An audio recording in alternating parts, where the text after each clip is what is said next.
Peggy 16. Sega.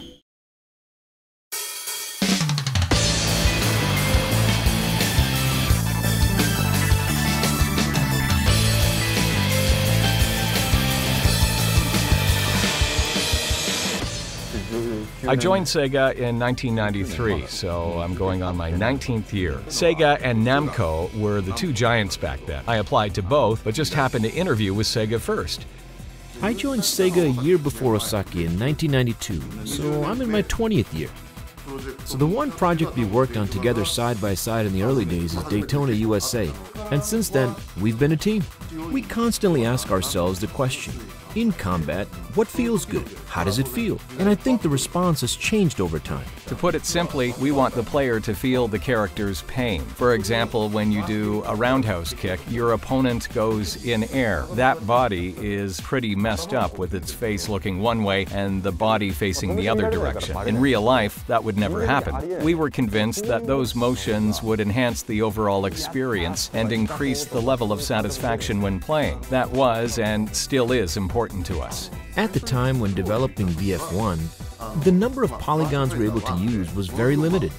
I mean, compared to what's possible today. The foundation was very poorly made. But our challenge was to create a realistic, human-like character and use the most amount of polygons ever used in a game at the time. Before Akira existed, I was working on a character called Seba. I liked him. He had a very unique look. Then one day, Seba disappeared and he was replaced by this character named Akira, wearing a white martial arts uniform. The only plausible explanation I can give is because Suzuki-san was really into Hakkayoku Ken at the time. I was told he replaced Seba with Akira because Seba ranked low in our playtest results. Rather than balancing the roster of characters, we put more emphasis on the elements that would make the characters cool and fun. The main concept behind VF3 was to have the players move around freely in the 3D field, so we added the fourth button to allow for that movement. In VF4, we ended up assigning that to the joystick instead. Adding the fourth button was fun in a way, but it was still pretty difficult for the players to handle. We came up with a tug-of-war-like mechanic where two characters would be linked together at their wrists.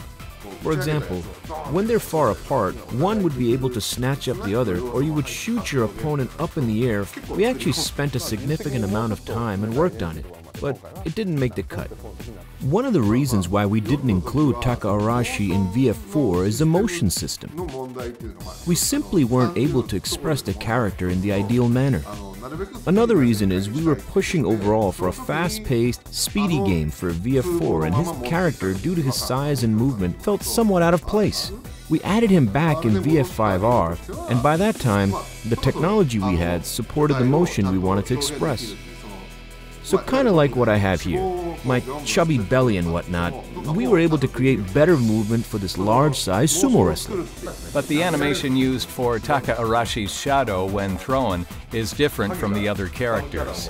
Obviously, because he's a heavy-set character, we wanted to make sure that was expressed, and we created his own animation set for him.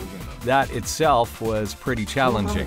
When working on VF4, we just didn't have the workflow in place to create it. But by the time we got working on VF5, we had the right technology, and giving special care and treatment just for Taka Arashi wasn't an issue. In VF4, we were capable of showing hard bodies, but not so much soft bodies. By VF5, we made a significant amount of progress, which allowed us to freely create soft bodies. Right, like the CG we're used to seeing today.